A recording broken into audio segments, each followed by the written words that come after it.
Cuando iniciamos nuestro paseo, el sol brillaba intensamente sobre Múnich, y el aire estaba repleto de la alegría propia de comienzos del verano. Al mismo momento en que íbamos a partir, Erdelbruck, el maitre de hotel del Quatre Sassans, donde me alojaba, bajó hasta el carruaje sin detenerse a ponerse el sombrero, y tras desearme un placentero paseo, le dijo al cochero, sin apartar la mano de la manija de la puerta del coche: no olvide estar de regreso antes de la puesta del sol. El cielo parece claro, pero se nota un frescor en el viento del norte que me dice que puede haber una tormenta en cualquier momento. Pero estoy seguro de que no se retrasará, sonrió, pues ya sabe qué noche es. Johann le contestó con un enfático «Ja, Meiner», y, llevándose la mano al sombrero, se dio prisa en partir. Cuando hubimos salido de la ciudad le dije, tras indicarle que se detuviera: «Dígame, Johann, ¿qué noche es hoy?». Se persignó al tiempo que contestaba lacónicamente «Walpurgisnacht», y sacó su reloj, un grande y viejo instrumento alemán de plata, tan grande como un nabo, y lo contempló, con las cejas juntas y un pequeño e impaciente encogimiento de hombros. Me di cuenta de que aquella era su forma de protestar respetuosamente contra el innecesario retraso y me volví a recostar en el asiento, haciéndole señas de que prosiguiese. Reanudó una buena marcha, como si quisiera recuperar el tiempo perdido. De vez en cuando, los caballos parecían alzar sus cabezas y olisquear suspicazmente el aire. En tales ocasiones, yo miraba alrededor, alarmado. El camino era totalmente anodino, pues estábamos atravesando una especie de alta meseta barrida por el viento. Mientras viajábamos, vi un camino que parecía muy poco usado y que aparentemente se hundía en un pequeño y serpenteante valle. Parecía tan invitador que, aun arriesgándome a ofenderlo, le dije a Johann que se detuviera, y cuando lo hubo hecho, le expliqué que me gustaría que bajase por allí. Me dio toda clase de excusas, y se persignó con frecuencia mientras hablaba. Esto, de alguna forma, excitó mi curiosidad, así que le hice varias preguntas. Respondió evasivamente, sin dejar de mirar una y otra vez su reloj como protesta. Al final, le dije: «Bueno, Johann, quiero bajar por ese camino. No le diré que venga si no lo desea, pero cuénteme por qué no quiere hacerlo. Eso es todo lo que le pido». Como respuesta, pareció zambullirse desde el pescante por lo rápidamente que llegó al suelo. Entonces extendió sus manos hacia mí en gesto de súplica y me imploró que no fuera. Mezclaba el suficiente inglés con su alemán como para que yo entendiese el hilo de sus palabras. Parecía estar siempre a punto de decirme algo, cuya sola idea era evidente que le aterrorizaba, pero cada vez se echaba atrás y decía mientras se persignaba: «Walpurgisnacht». Traté de argumentar con él, pero era difícil discutir con un hombre cuyo idioma no hablaba. Ciertamente, él tenía todas las ventajas, pues aunque comenzaba hablando en inglés, un inglés muy burdo y entrecortado, siempre se excitaba y acababa por revertir a su idioma natal. Y cada vez que lo hacía miraba su reloj. Entonces los caballos se mostraron inquietos y olisquearon el aire.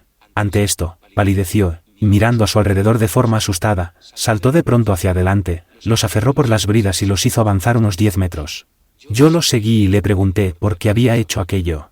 Como respuesta, se persignó, señaló al punto que había abandonado y apuntó con su látigo hacia el otro camino, indicando una cruz y diciendo, primero en alemán y luego en inglés: «Enterrados, que estar enterrados los que matarse ellos mismos». Recordé la vieja costumbre de enterrar a los suicidas en los cruces de los caminos. «Ah, ya veo, un suicida. Qué interesante». Pero a fe mía que no podía saber por qué estaban asustados los caballos. Mientras hablábamos, escuchamos un sonido que era un cruce entre el aullido de un lobo y el ladrido de un perro. Se oía muy lejos, pero los caballos se mostraron muy inquietos, y le llevó bastante tiempo a Johann calmarlos. Estaba muy pálido y dijo: «Suena como lobo, pero no hay lobos aquí, ahora». «¿No?», pregunté inquisitivamente. «¿Hace ya mucho tiempo desde que los lobos estuvieron tan cerca de la ciudad?». «Mucho, mucho», contestó. «En primavera y verano, pero con la nieve los lobos no mucho lejos». Mientras acariciaba los caballos y trataba de calmarlos, oscuras nubes comenzaron a pasar rápidas por el cielo. El sol desapareció, y una bocanada de aire frío sopló sobre nosotros. No obstante, tan solo fue un soplo, y más. Parecía un aviso que una realidad, pues el sol volvió a salir brillante.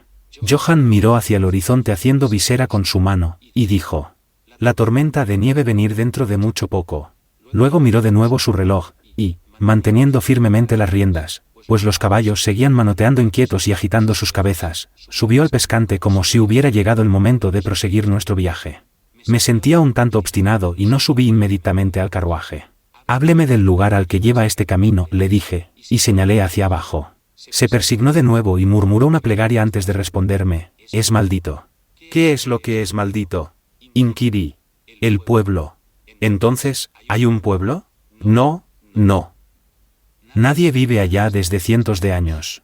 Me devoraba la curiosidad, pero dijo que había un pueblo. Había. ¿Y qué pasa ahora?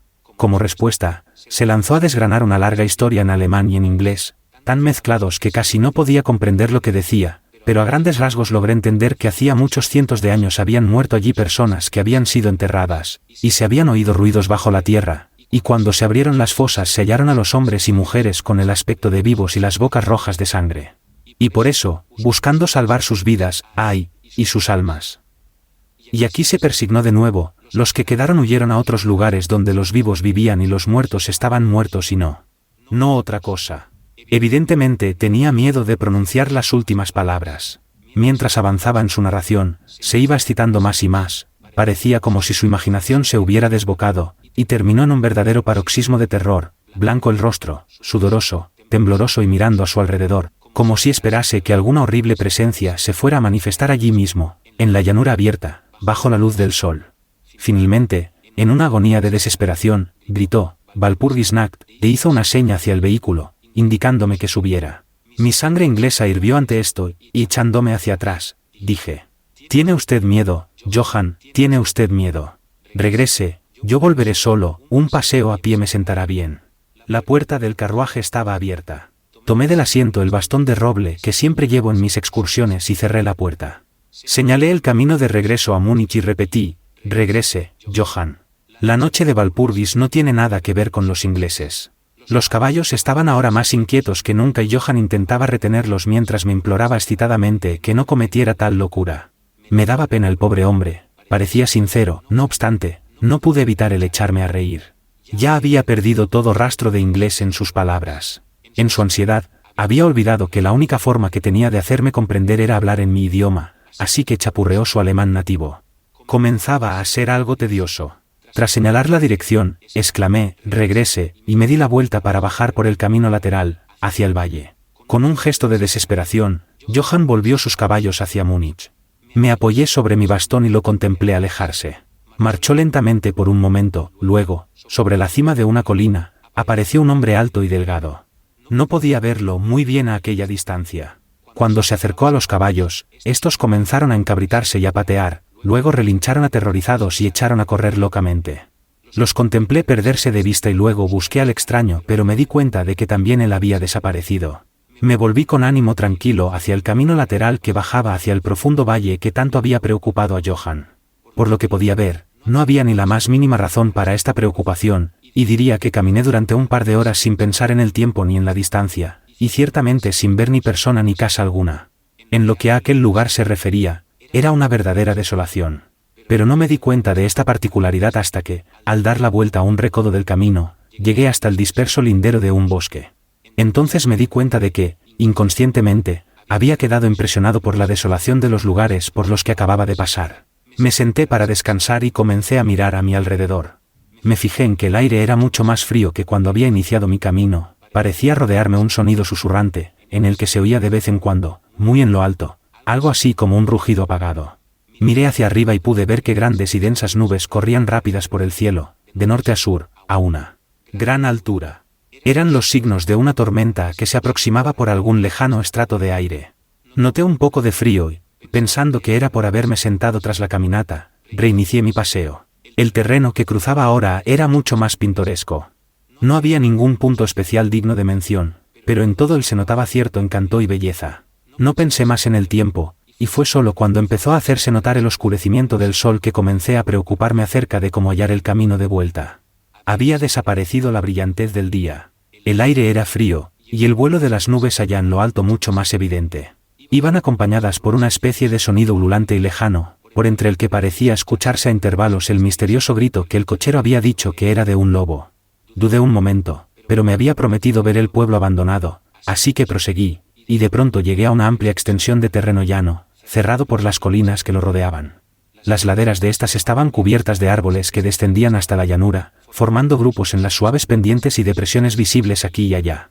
Seguí con la vista el serpentear del camino y vi que trazaba una curva cerca de uno de los más densos grupos de árboles y luego se perdía tras él.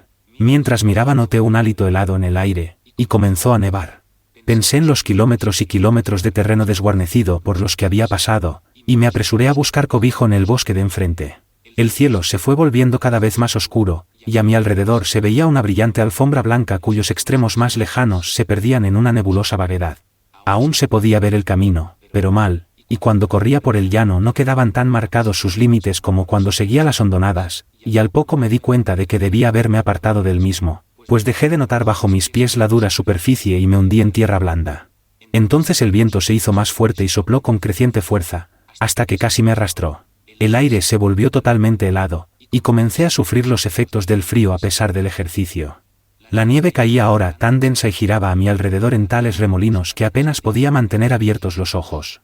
De vez en cuando, el cielo era desgarrado por un centelleante relámpago, y a su luz solo podía ver frente a mí una gran masa de árboles, principalmente cipreses y tejos completamente cubiertos de nieve. Pronto me hallé al amparo de los mismos, y allí, en un relativo silencio, pude oír el soplar del viento, en lo alto. En aquel momento, la oscuridad de la tormenta se había fundido con la de la noche. Pero su furia parecía estar abatiéndose, tan solo regresaba en tremendos resoplidos o estallidos. En aquellos momentos el escalofriante aullido del lobo pareció despertar el eco de muchos sonidos similares a mi alrededor.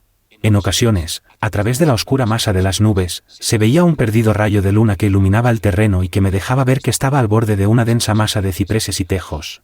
Como había dejado de nevar, salí de mi refugio y comencé a investigar más a fondo los alrededores.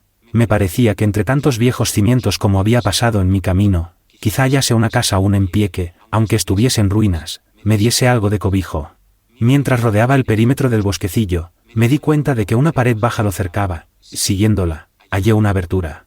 Allí los cipreses formaban un camino que llevaba hasta la cuadrada masa de algún tipo de edificio. No obstante, en el mismo momento en que la divisé, las errantes nubes oscurecieron la luna y atravesé el sendero en tinieblas. El viento debió de hacerse más frío, pues noté que me estremecía mientras caminaba, pero tenía esperanzas de hallar un refugio, así que proseguí mi camino a ciegas. Me detuve, pues se produjo un repentino silencio. La tormenta había pasado, y quizá en simpatía con el silencio de la naturaleza, mi corazón pareció dejar de latir.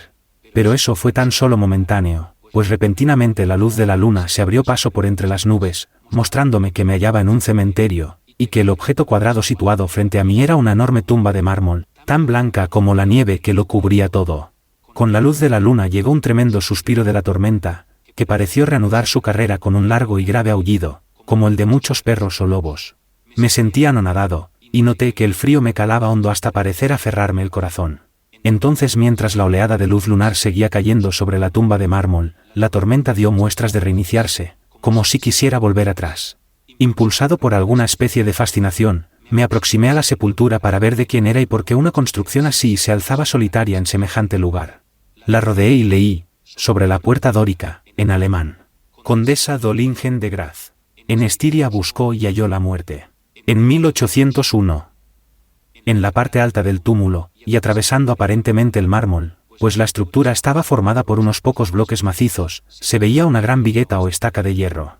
Me dirigí hacia la parte de atrás y leí, esculpida con grandes letras cirílicas: Los muertos viajan deprisa. Había algo tan extraño y fuera de lo usual en todo aquello que me hizo sentir mal y casi desfallecí. Por primera vez empecé a desear haber seguido el consejo de Johann. Y en aquel momento me invadió un pensamiento que, en medio de aquellas misteriosas circunstancias, me produjo un terrible estremecimiento. Era la noche de Walpurgis. La noche de Walpurgis en la que, según las creencias de millones de personas, el diablo andaba suelto, en la que se abrían las tumbas y los muertos salían a pasear, en la que todas las cosas maléficas de la tierra, el mar y el aire celebraban su reunión. Y estaba en el preciso lugar que el cochero había rehuido. Aquel era el pueblo abandonado hacía siglos. Allí era donde se encontraba la suicida, y en ese lugar me encontraba yo ahora solo, sin ayuda, temblando de frío en medio de una nevada y con una fuerte tormenta formándose a mi alrededor. Fue necesaria toda mi filosofía, toda la religión que me habían enseñado, todo mi coraje, para no derrumbarme en un paroxismo de terror. Y entonces un verdadero tornado estalló a mi alrededor.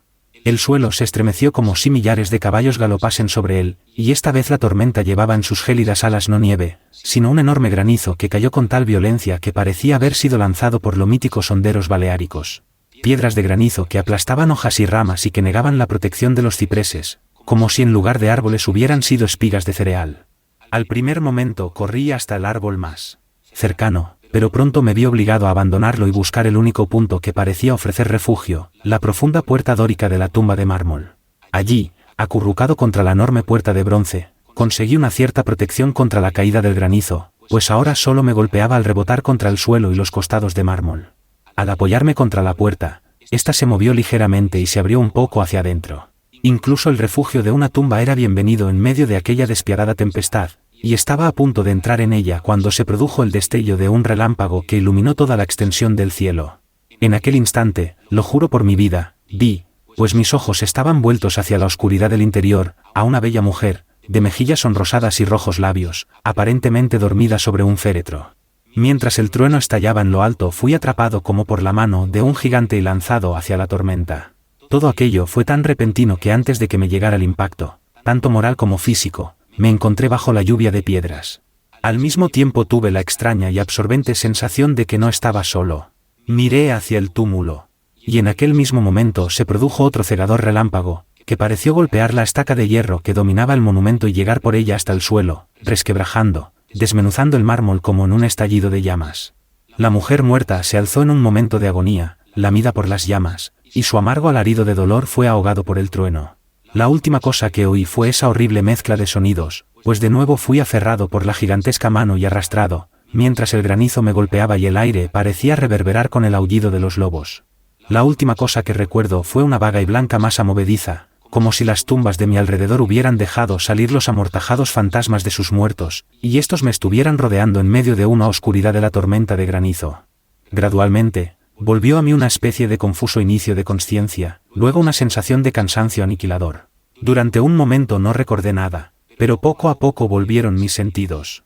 Los pies me dolían espantosamente y no podía moverlos. Parecían estar dormidos. Notaba una sensación gélida en mi nuca y a todo lo largo de mi espina dorsal, y mis orejas, como mis pies, estaban muertas y, sin embargo, me atormentaban, pero sobre mi pecho notaba una sensación de calor que, en comparación, resultaba deliciosa. Era como una pesadilla física, sí es, que uno puede usar tal expresión, pues un enorme peso sobre mi pecho me impedía respirar normalmente. Ese periodo de semiletargo pareció durar largo rato, y mientras transcurría debí de dormir o delirar. Luego sentí una sensación de repugnancia, como en los primeros momentos de un mareo, y un imperioso deseo de librarme de algo, aunque no sabía de qué. Me rodeaba un descomunal silencio, como si todo el mundo estuviese dormido o muerto, roto tan solo por el suave jadeo de algún animal cercano. Noté un cálido lametón en mi cuello, y entonces me llegó la consciencia de la terrible verdad, que me heló hasta los huesos e hizo que se congelara la sangre en mis venas. Había algún animal recostado sobre mí y ahora lamía mi garganta. No me atreví a agitarme, pues algún instinto de prudencia me obligaba a seguir inmóvil, pero la bestia pareció darse cuenta de que se había producido algún cambio en mí, pues levantó la cabeza. Por entre mis pestañas vi sobre mí los dos grandes ojos llameantes de un gigantesco lobo. Sus aguzados caninos brillaban en la abierta boca roja, y pude notar su acre respiración sobre mi boca. Durante otro periodo de tiempo lo olvidé todo.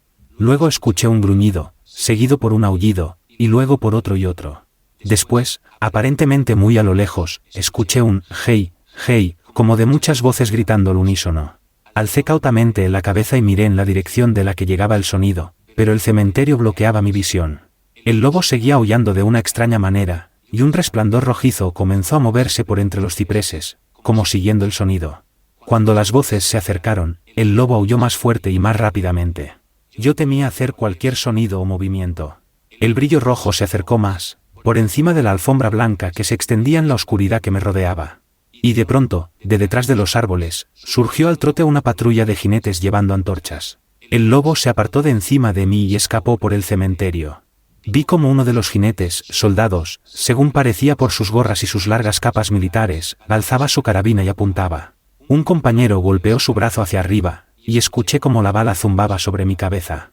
Evidentemente me había tomado por el lobo. Otro divisó al animal mientras se alejaba, y se oyó un disparo. Luego, al galope, la patrulla avanzó, algunos hacia mí y otros siguiendo al lobo mientras éste desaparecía por entre los nevados cipreses. Mientras se aproximaban, traté de moverme, no lo logré, aunque podía ver y oír todo lo que sucedía a mi alrededor. 2 o 3 de los soldados saltaron. de su montura y se arrodillaron a mi lado. Uno de ellos alzó mi cabeza y colocó su mano sobre mi corazón. «Buenas noticias, camaradas», gritó. Su corazón todavía late. Entonces vertieron algo de brandy entre mis labios, me dio vigor, y fui capaz de abrir del todo los ojos y mirar a mi alrededor. Por entre los árboles se movían luces y sombras, y oí cómo los hombres se llamaban los unos a los otros. Se agruparon, lanzando asustadas exclamaciones, y las luces centellearon cuando los otros entraron amontonados en el cementerio, como posesos. Cuando los primeros llegaron hasta nosotros, los que me rodeaban preguntaron ansiosos: «¿Lo hallaron?». La respuesta fue apresurada: «No, no. Vámonos. Pronto. Este no es un lugar para quedarse, y menos en esta noche». «¿Qué era?», preguntaron en varios tonos de voz. La respuesta llegó variada e indefinida, como si todos los hombres sintiesen un impulso común por hablar, y sin embargo, se vieran refrenados por algún miedo compartido que les impidiese airear sus pensamientos. Era una cosa», tartamudeó uno, cuyo ánimo, obviamente, se había derrumbado. «Era un lobo, sin embargo, no era un lobo», dijo otro estremeciéndose. «No vale la pena intentar matarlo sin tener una bala bendecida», indicó un tercero con voz más tranquila. «Nos está bien merecido por salir en esta noche. Desde luego que nos hemos ganado los 1000 marcos», espetó un cuarto. «Había sangre en el mármol derrumbado», dijo otro tras una pausa. «Y desde luego no la puso ahí el rayo. En cuanto a él, se está a salvo. Mire en su garganta. Vean, camaradas, el lobo estaba echado encima de él, dándole calor». El oficial miró mi garganta y replicó: «Está bien, la piel no ha sido perforada». «¿Qué significará todo esto?». «Nunca lo habríamos hallado de no haber sido por los aullidos del lobo». «¿Qué es lo que ocurrió con ese lobo?», preguntó el hombre que sujetaba mi cabeza, que parecía ser el menos aterrorizado del grupo, pues sus manos estaban firmes, sin temblar. En su bocamanga se veían los galones de suboficial. «Volvió a su cubil», contestó el hombre cuyo largo rostro estaba pálido y que temblaba visiblemente aterrorizado mientras miraba a su alrededor. «Aquí hay bastantes tumbas en las que puede haberse escondido. Vámonos, camaradas, vámonos rápido. Abandonemos este lugar maldito». El oficial me alzó hasta sentarme y lanzó una voz de mando. Luego, entre varios hombres me colocaron sobre un caballo. Saltó a la silla tras de mí, me sujetó con los brazos y dio la orden de avanzar, dando la espalda a los cipreses. Cabalgamos rápidamente en formación. Mi lengua seguía rehusando cumplir con su función y me vi obligado a guardar silencio. Debí de quedarme dormido, pues lo siguiente que recuerdo es estar de pie, sostenido por un soldado a cada lado. Ya casi era de día, y hacia el norte se reflejaba una rojiza franja de luz solar, como un sendero de sangre, sobre la nieve. El oficial estaba ordenando a sus hombres que no contaran nada de lo que habían visto, excepto que habían hallado a un extranjero, un inglés, protegido por un gran perro. «¿Un gran perro?».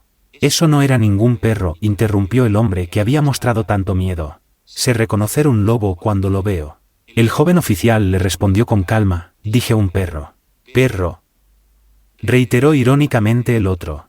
Resultaba evidente que su valor estaba ascendiendo con el sol y, señalándome, dijo: «Mírele la garganta». «¿Es eso obra de un perro, señor?». Instintivamente alcé una mano al cuello. Al tocármelo, grité de dolor. Los hombres se arremolinaron para mirar, algunos bajando de sus sillas, y de nuevo se oyó la calmada voz del joven oficial. «¿Un perro?», he dicho. «Si contamos alguna otra cosa, se reirán de nosotros». Entonces monté tras uno de los soldados y entramos en los suburbios de Múnich. Allí encontramos un carruaje al que me subieron y que me llevó al Quatre Sassans. El oficial me acompañó en el vehículo, mientras un soldado nos seguía llevando su caballo y los demás regresaban al cuartel. Cuando llegamos, Erdelbruck bajó tan rápidamente las escaleras para salir a mi encuentro que se hizo evidente que había estado mirando desde dentro. Me sujetó con ambas manos y me llevó solícito al interior. El oficial hizo un saludo y se dio la vuelta para alejarse, pero al darme cuenta insistí en que me acompañara a mis habitaciones. Mientras tomábamos un vaso de vino, le di las gracias efusivamente, a él y a sus camaradas, por haberme salvado. Él se limitó a responder que se sentía muy satisfecho, y que Delbruck ya había dado los pasos necesarios para gratificar al grupo de rescate. Ante esta ambigua explicación el maitre de hotel sonrió, mientras el oficial se excusaba, alegando tener que cumplir con sus obligaciones, y se retiraba. «Pero Erdelbruck», interrogué, «¿cómo y por qué me buscaron los soldados?». Se encogió de hombros, como no dándole importancia a lo que había hecho, y replicó: «Tuve la buena suerte de que el comandante del regimiento en el que serví me autorizara a pedir voluntarios». «Pero, ¿cómo supo que estaba perdido?», le pregunté. El cochero regresó con los restos de su carruaje, que resultó destrozado cuando los caballos se desbocaron. ¿Y por eso envió a un grupo de soldados en mi busca? Oh, no. Me respondió. Pero, antes de que llegase el cochero, recibí este telegrama del boyardo de que es usted huésped, y sacó del bolsillo un telegrama, que me entregó y leí. Bistritz. Tenga cuidado con mi huésped, su seguridad me es preciosa. Si algo le ocurriera, o lo echasen a faltar, no hay remedios para hallarle y garantizar su seguridad. Es inglés, y por consiguiente aventurero. A menudo hay peligro con la nieve y los lobos y la noche. No pierda un momento si teme que le haya ocurrido algo. Respaldaré su celo con mi fortuna. Drácula. Mientras sostenía el telegrama en mi mano, la habitación pareció girar a mi alrededor, y si el atento maitre de hotel no me hubiera sostenido, creo que me hubiera desplomado. Había algo tan extraño en todo aquello, algo tan fuera de lo corriente e imposible de imaginar, que me pareció ser, en alguna manera, el juguete de enormes fuerzas, y esta sola idea me paralizó. Ciertamente me hallaba bajo alguna clase de misteriosa protección, desde un lejano país había llegado, justo a tiempo, un mensaje que me había arrancado del peligro de la congelación y de las mandíbulas del lobo.